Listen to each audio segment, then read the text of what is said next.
Olá, turma! Bem-vindos a mais uma aula de língua portuguesa. Sou o professor Denilson e vou acompanhar vocês neste momento. O que vamos aprender nesta aula? Colocando aí para vocês nosso objeto de conhecimento, estratégias de produção, planejamento e participação em debates regrados. Detalhamento, debates regrados, definição, elementos constitutivos, regras e objetivos. Diferentes papéis de um debatedor, de um debate regrado, debatedor, apresentador, mediador, espectador ou juiz avaliador. Contexto e informações pertinentes, posicionamento e argumentação, ética e respeito. Então, esse é o nosso conteúdo e vamos à nossa aula.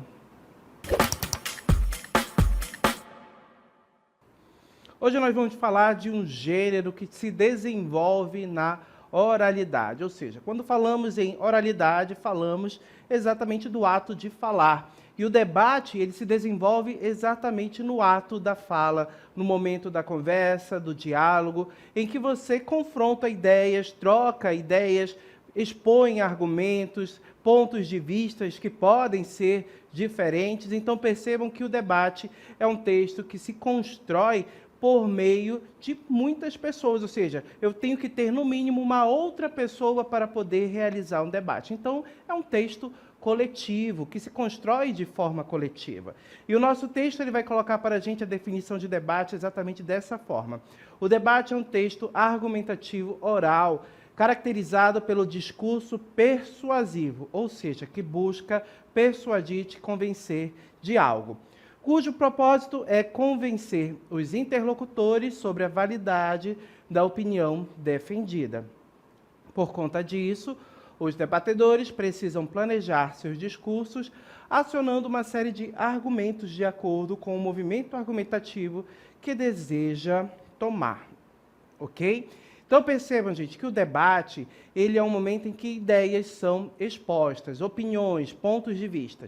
E toda vez que você expõe um ponto de vista, você precisa defender esse ponto de vista. Percebam que no debate busca-se tentar convencer a outra pessoa de que o seu ponto de vista é válido, está certo. Então, para isso, você vai ter que fazer uso de argumentos convincentes, ok? E para isso é necessário planejar, é necessário se organizar para fazer um debate, ok? As marcas linguísticas que são próprias de um debate são essas aí. Exposição de pontos de vista, então perceba que nós vamos ter pontos de vista diferentes, divergentes muitas vezes. Uso de argumentos, exatamente os recursos, o que vai fundamentar o meu ponto de vista, tornar esse ponto de vista válido e dizer o porquê eu penso assim, justificando esse ponto de vista. Linguagem, formal ou informal, a depender do contexto e participantes. Então, quando a gente fala de linguagem formal, perceba que ela está presente em ambientes formais. Então, em um debate que é desenvolvido, por exemplo, em uma universidade, em câmaras legislativas, de deputados, vereadores, percebo que nesses espaços o debate será formal, ou seja, linguagem formal. Já aquele debate que ocorre numa conversa na praça, num churrasco com os amigos, num passeio, aquela conversa, aquele diálogo em que vocês discutem, trocam ideias, apresentam pontos de vista diferentes, esse debate aí, ele é um debate que pode ter a linguagem informal presente, certo? Percebo que é um contexto, é um ambiente informal, então a linguagem informal pode estar presente nesse contexto. Mas se o contexto for formal, linguagem formal, ok? Para que a gente possa bem compreender esse gênero, é claro que nós vamos analisar um debate. Então, eu convido vocês a assistirem a um vídeo de um debate que vai abordar um assunto um tanto polêmico, sobre a influência que os jogos, videogames, com cenas violentas, têm sobre os jovens. Será que eles influenciam ou não? Exatamente esse é o ponto que o debate quer explorar. Então, vamos ao nosso vídeo. Prestem bastante atenção. Olá, sejam bem-vindos. Eu sou Pedro e serei o mediador do nosso debate sobre o tema os filmes e videogames com cenas violentas. afetam o comportamento das nossas crianças?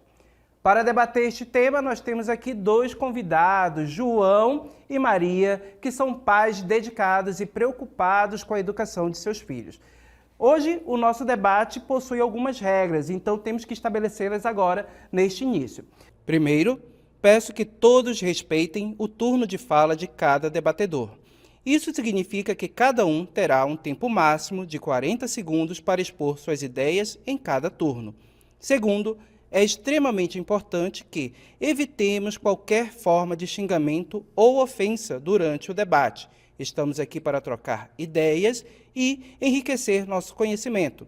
Agora, vamos ouvir as opiniões dos nossos debatedores, começando por Maria. Obrigada.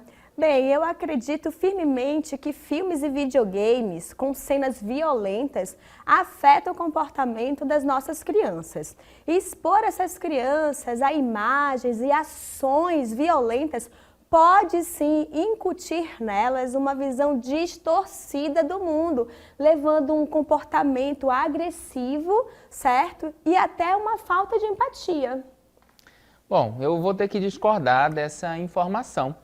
Eu acredito que a influência de videogames, violentos sobre as crianças é um pouco exagerada. Até a própria mídia ela faz isso, esse exagero todo.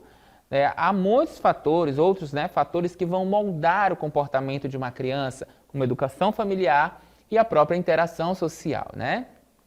Culpar exclusivamente os filmes e videogames é simplista, e não leva em consideração a diversidade de experiências que cada criança vai vivenciar aí no decorrer da sua vida. Olha, eu compreendo o seu ponto de vista, certo? Mas os filmes e videogames violentos estão presentes no cotidiano dos nossos filhos e mais, de uma forma muito mais intensa, certo? Essas imagens podem ter um impacto negativo e duradouro na formação de valores, de atitudes dos nossos filhos. Inclusive, a Academia Americana de Pediatria, em 2016, fez um estudo onde diz que os videogames não deveriam, certo, ter humanos ou alvos vivos e muito menos premiar, pontuar por matar. Por quê? Porque isso ensina as crianças a associarem prazer, sucesso, poder a uma habilidade de causar dor e um sofrimento a outros. Então isso não é legal. Inclusive, a entidade foi encontrada uma ligação significativa, certo? Entre jogos violentos em geral e pensamentos agressivos, sentimentos de raiva. Então a gente já pode ter uma noção. E aí é nossa responsabilidade, certo? De proteger as nossas crianças, os nossos filhos, de um conteúdo prejudicial. Olha, eu vou ter que discordar novamente da colega, Porque a Academia Americana de Pediatria está um pouco equivocada. Nós temos aí estudos mais recentes, como da Escola de Saúde Pública de Harvard, que afirmam que videogames violentos podem aumentar sentimentos agressivos. Mas esses efeitos, eles são quase sempre bastante pequenos, Isso não significa que alguém sairá por aí agredindo as pessoas ou matando alguém, Eu concordo, sim, que nós devemos proteger as nossas crianças, mas também é importante ensiná-las a distinguir entre a ficção e a realidade. Então, expor as crianças a uma variedade de experiências culturais, incluindo filmes e videogames, pode estimular a imaginação, a criatividade também, e até mesmo promover discussões sobre questões éticas. É fundamental equilibrar o acesso a esses conteúdos com a orientação adequada dos pais e educadores. Muito bem, agradeço a participação de todos. João, muito obrigado. Obrigado, Maria. Tivemos a exposição de pensamentos, de pontos de vista diferentes e que nos ajudaram a enriquecer mais a nossa discussão e o nosso pensamento e reflexão sobre este tema. Até a próxima, pessoal. Muito bem, gente. Então vocês acabaram de assistir a um debate em que vocês perceberam que os debatedores ali estão discutindo um ponto voltado com relação à cena em filmes e videogames, cenas violentas. Se essas cenas influenciam ou não o comportamento dos jovens. E vocês perceberam que o debate ele possui toda uma dinâmica de início, meio e fim. E é exatamente essa dinâmica que nós vamos analisar do nosso debate que nós acabamos de assistir. Percebam que o momento inicial, claro, o momento introdutório, nós vamos ter a apresentação, né? A apresentação exatamente do tema. Então, vamos verificar essa dinâmica, como ela se desenvolve. Colocando aí para vocês. Na introdução, a apresentação do tema, então você viu que o tema exposto foi a influência dos filmes e videogames com cenas violentas no comportamento das crianças. Percebo que essa é a temática, esse é o assunto que é abordado no debate. Percebo que o foco está justamente nas cenas e filmes violentos e se essas cenas em filmes e videogames, essas cenas violentas influenciam ou não o comportamento das crianças e também dos adolescentes. Percebam que a questão central girou exatamente em torno disso. Então, a questão do debate nós podemos definir dessa forma. Os filmes e cenas, ou seja, os filmes e videogames com cena na sequência, os filmes e videogames com cenas violentas afetam o comportamento das crianças? Então, essa é a questão central do nosso debate que nós devemos prestar atenção. Percebo que a todo momento os debatedores voltaram seu olhar para essa questão. Então, eles colocaram um ponto de vista e apresentaram os argumentos para defender o ponto de vista. No momento inicial, nós também percebemos um momento de apresentação dos participantes. Então, nós percebemos que temos 3 pessoas aqui envolvidas nesse momento do debate. O mediador, justamente quem apresentou os participantes, expôs as regras, certo? A debatedora, a Maria, e o debatedor, o João. Então, percebo que eram 2 pessoas debatendo ideias ali neste momento inicial do debate. Percebo que, além dessa apresentação dos participantes, nós tivemos a exposição das regras, o que era permitido e o que não era permitido nesse debate. Percebo que as regras elas foram bem claras. Primeiro, respeito ao turno de fala de cada debatedor. E aí, quando falamos em turno de fala, gente, estamos falando do momento em que cada debatedor fala.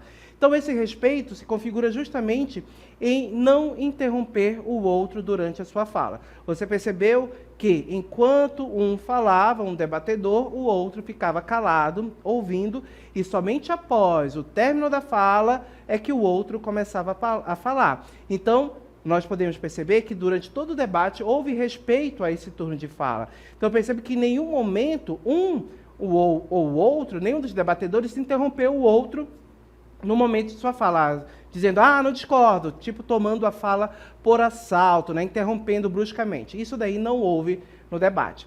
Também teve o tempo máximo que foi colocado para cada pessoa falar, 40 segundos para expor as ideias. Perceba que esse tempo ele é importante porque em um debate, como por exemplo esse que nós temos a ideia de um debate televisionado, o tempo em TV é um tempo precioso, então é preciso cronometrar, é preciso marcar esse tempo para que não exceda, para que a discussão não vá longe demais, ok? Então esse tempo é importante. E outro ponto importante, proibição de xingamento ou ofensa durante o debate, ofensas pessoais, xingamentos. Muitas vezes as pessoas que discordam, elas partem para a agressão verbal, ou seja, agressão verbal feita por xingamentos, com uso de palavrão, palavras feias, né, para xingar a outra pessoa, para diminuir essa outra pessoa, ou muitas vezes para humilhar realmente. Percebo que isso foi proibido no debate, e um debate saudável, ele não se constrói por meio de xingamento, gente. Então, um debate saudável, em que você respeita as regras, você vai respeitar o turno de fala da pessoa, você vai respeitar o tempo, e em nenhum momento você vai xingar o colega por ele ter um pensamento ou uma ideia diferente da sua. Então, um debate saudável se constrói dessa forma, ok? Desse momento aqui introdutório, em que nós tivemos a apresentação do tema, dos participantes, a definição das regras, nós partimos para o debate em si, para o momento de desenvolvimento, que é exatamente o momento em que se expõe as ideias, se expõe os pontos de vista. E você percebeu que cada um dos debatedores tem pontos de vista diferentes, certo? Então percebam que Maria, a debatedora, ela diz que os filmes e videogames com cenas violentas afetam o comportamento das crianças. Então percebam que ela responde àquela pergunta central do debate dessa forma, expondo essa opinião, esse ponto de vista. Ela diz que sim, os filmes e videogames com cenas violentas afetam o comportamento das crianças. No entanto, o debatedor, o João, ele tem um pensamento, um posicionamento diferente, um ponto de vista diferente. O que ele pensa a respeito desse assunto? Ele coloca que a influência de filmes e videogames violentos sobre as crianças é exagerada. Então ele discorda que haja uma influência tão grande, que haja essa influência dessas cenas sobre as crianças. Então perceba que são pontos de vista divergentes, diferentes, ok? E para defender cada um desses pontos de vista, você precisa dos argumentos, certo? Então, eles apresentaram os argumentos que eles possuem para defender cada um seu ponto de vista. Então, a Maria, dizendo para a gente que os filmes afetam o comportamento dos jovens, os filmes e videogames com cenas violentas afetam o comportamento dos jovens, o que ela disse? Ela apresentou 3 argumentos durante o nosso debate. O primeiro deles, geram visão distorcida do mundo, levando a comportamento agressivo e falta de empatia. Esse foi o primeiro argumento que ela apresentou, certo? De que os videogames e filmes com cenas violentas geram uma visão distorcida do mundo e levam ao comportamento agressivo. Esse é o primeiro argumento que ela utilizou. Além disso, ela utilizou um outro argumento também, colocando para a gente que eles impactam negativamente a formação de valores. Então, perceba que esse é um segundo argumento que ela utiliza para expor, para defender o seu ponto de vista. E, na sequência, ela faz um uso de um argumento de autoridade. Como assim um argumento de autoridade? Pessoal, o argumento de autoridade é justamente aquele argumento que vai utilizar a palavra de um cientista, de um especialista sobre determinado assunto, ou de uma instituição voltada para determinado assunto, que pesquisa sobre determinado assunto. Então, perceba que nesse argumento aqui de autoridade que a Maria utiliza, ela diz que a Academia Americana de Pediatria afirma. Percebam que aqui nós não temos a palavra da Maria, mas sim uma afirmação que ela trouxe de uma Academia Americana de Pediatria. O que a Academia Americana de Pediatria afirma? Afirma que os videogames violentos ensinam as crianças a associarem prazer e sucesso à habilidade de causar dor e sofrimento a outros. Então, perceba que esse é o terceiro argumento. E observem que, na sequência, nessa organização dos argumentos da Maria, ela deixou o argumento mais forte para o final, para encerrar o debate. Isso foi uma escolha dela, uma estratégia. Então, percebam que, na hora de organizar os argumentos, você apresenta o ponto de vista, apresenta os argumentos, você pode organizar esses argumentos do mais fraco para o mais forte, ou então colocando o mais forte no início e os outros que não são tão fortes na sequência. Mas perceba que aqui houve a preferência de começar de um argumento mais fraco para um argumento mais forte. E o argumento mais forte, ao final, foi exatamente o argumento de autoridade, em que a Maria trouxe exatamente uma pesquisa feita pela Academia Americana de Pediatria. Certo? E o João, ele também fez uma organização de todos os seus argumentos e apresentou argumentos para defender o ponto de vista dele. Percebam que o primeiro argumento que ele utilizou foi esse. Há muitos fatores que moldam o comportamento de uma criança, como a educação familiar e a interação social. Então, perceba que ele não acredita que somente os filmes com cenas violentas e videogames também influenciam no comportamento. Ele expõe que existem outros fatores que podem moldar o comportamento de uma criança para levar a uma certa agressividade. Então, ele diz que existem muitos fatores que vão moldar o comportamento da criança, como a educação e a interação social. Além desse argumento, ele acrescenta também o segundo argumento. Olha só, ele traz já um argumento de autoridade. Perceba que a Maria deixou o argumento de autoridade dela para o final, certo? Já o Rodrigo utilizou, ou seja, o João utilizou no segundo momento. Olha só, estudos mais recentes, como os da Escola de Saúde Pública de Harvard, afirmam que videogames violentos podem aumentar sentimentos agressivos, mas esses efeitos são quase sempre bastante pequenos. Então, percebam que esse argumento de autoridade ele utilizou para rebater o argumento da Maria, né, da Escola Americana de Pediatria. Ele utilizou aqui um contra-argumento também de autoridade de uma outra pesquisa, que é da Escola de Saúde Pública de Harvard, para contestar o que a Maria disse, certo? Então, perceba que o texto, ou seja, o argumento que ele utilizou, contesta. Ele diz que há uma certa influência, né, podem causar efeitos, né, podem aumentar sentimentos agressivos, mas que são efeitos muito pequenos. Então, perceba que ele não acredita friamente, ele não acredita de maneira total que filmes e videogames violentos podem afetar, ou seja, podem moldar o comportamento de crianças. Ok? O outro argumento também que ele utilizou, que ele traz, olha só, que os videogames, certo, podem, e filmes também podem estimular a imaginação, a criatividade e até mesmo promover discussões sobre questões éticas. Então, percebe que aqui ele coloca os filmes e videogames em um outro local. Ele tira desse local negativo, de influenciar de maneira negativa, e coloca em um local que nós podemos considerar como algo positivo. Percebe por quê? A partir desses filmes, desses videogames, pode-se estimular a imaginação, a criatividade de criança e também fazer com que se discuta questões éticas, fazer com que se possa aprender com aqueles objetos, com filmes e com videogames. Então, percebe que ele coloca esses dois elementos em um ambiente educativo. Então, percebe que ele faz um movimento contrário e diferente ao que foi exposto lá por Maria, contestando a ideia dela e trazendo, claro, seus argumentos para comprovar o seu ponto de vista. Então, percebam que esses foram os argumentos utilizados por cada um dos debatedores, argumentos válidos, argumentos fortes também, o principal deles que nós vimos aqui, os argumentos de autoridade, certo? Então, percebam que essa estratégia de utilizar um argumento de autoridade é muito utilizada em debates, ou seja, quando você vai debater um assunto, discutir alguma questão em um debate,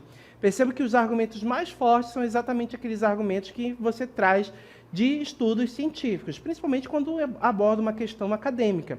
Então, estudos científicos, pesquisas, publicações de universidades são argumentos fortes que podem ser utilizados aí em um debate para defender um ponto de vista, ok?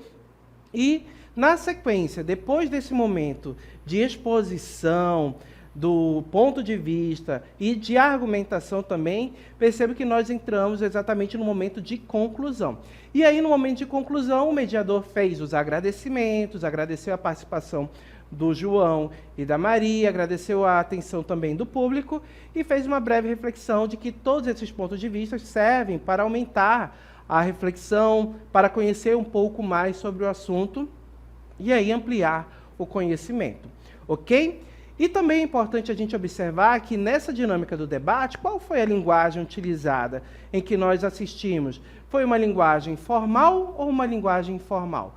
Percebo que foi feito uso de uma linguagem completamente formal. Até mesmo porque você observou um cenário televisivo, então um debate que foi transmitido pela TV. É um debate que os personagens, ou seja, que os participantes, os debatedores, estavam utilizando roupas mais formais, não estavam vestidos de qualquer maneira, certo? O próprio mediador também estava com uma roupa formal. Então, tudo isso molda para a gente, evidencia para a gente que o ambiente era formal. Então, em contextos formais, qual é a linguagem utilizada? Linguagem formal, aquela que está de acordo com as regras e com as normas gramaticais, ok? Se fosse durante o horário do recreio, numa discussão ali com os colegas na escola, na praia, no churrasco, ou na casa de um amigo tomando um café, percebo que esse contexto aí seria um contexto informal, então a linguagem informal poderia estar presente em um debate que se desenvolvesse nesses ambientes.